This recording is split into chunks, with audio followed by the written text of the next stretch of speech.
তোমাদেরই মনে একটু একটু করে ময়লা জমেছে। ওই ময়লাটারে সোডার শ্যাম্পু দিয়ে ভালো করে ধুয়ে মুছে পরিষ্কার কইরা দিন রাই মশাই। কে তুমি কি তোমার পয়সা পরিচয় আমার একটা নয় মশাই। দরকার পড়লে আমি যখন তখন আমাকে পরিচয় পাল্টে ফেলি। আপাতত আমাকে একটাই পরিচয় হইল কি আমি হইলাম আপনার শত্রুর ওই পুণ্যবত মাস্টারের বোনাই। পুণ্যবত মাস্টার যে আমার শত্রু এই কথা তুমি জানলে কেমন করে? হায় রাম কয় কি আরে মশাই যে আপনাদের বোনটারে ফুস লইয়া গিয়া নিজের হাবা গোপা পুরাটার গলায় ঝুলে দেয় সে কি আপনাকে শত্রু হইব না কি মিত্র হইব?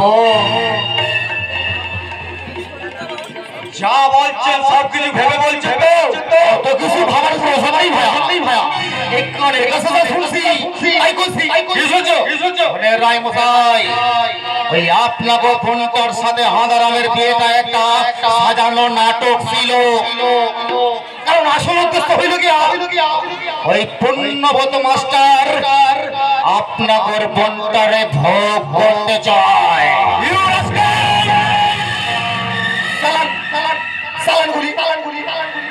আমার গুলি করলে যদি আপনাদের উপরে ইজ্জত রক্ষা পায় কারণ আমাকে কাছে একটা কষিকা এত মায়ের জীবন যৌবন চাইতে আমাকে জীবন যৌবন আমি একেবারে মিনিমাম তাই বলছি সালাম এই দাঁড়িয়ে রইলাম সালাম। তারপরের সংবাদ হলো সংবাদ নয় বলেন দুঃসংবাদ ওই পুণ্যবত মাস্টার আপনাকে বোনটাকে ভোগ করিবার পর কোথাও পাচার করবার ফোন দিয়ে আটকেছে। সে কি তাহলে উপায় একটা আছে রাই মশাই। যদি আপনারা আমাকে একটু সাহস দেন আর যদি কিছু খরচা পানি করেন তাহলে আমি কিছু না কিছু কইরাই ছাড়বো।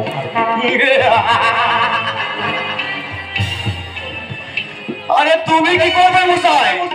আরে তুমি তো সোজা হয়ে দাঁড়াতেই পারছো না, একবারে রোগের ভয়ে থরথর করে কাঁপছো। বলবো সে তোমার পেছনে আমি খরচা করবো তাই নাকি?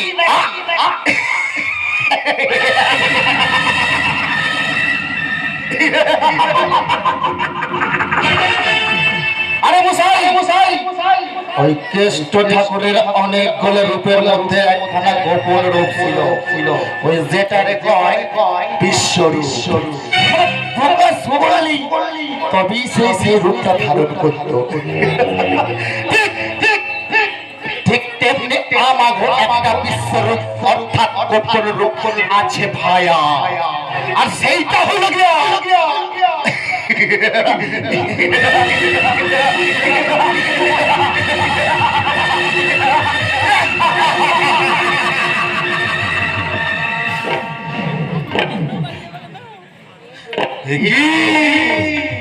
এবার বুঝলেন তো ভাইয়া আমি শালা আসলে কোন মাল?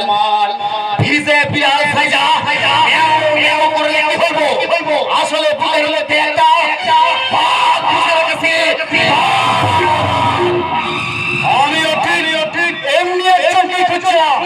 তোমার মতন বড়ুপের কাছে যখন পেয়ে গেছি এবার আমি পুণ্য মাস্টারকে ঠিক যত্ন করতে পারবো। তবে অনেক লক্ষ্যকে সামনে রেখে আমরা ছুটে যাই ওই সফলের সন্ধানে। মানিক হেলারে 2020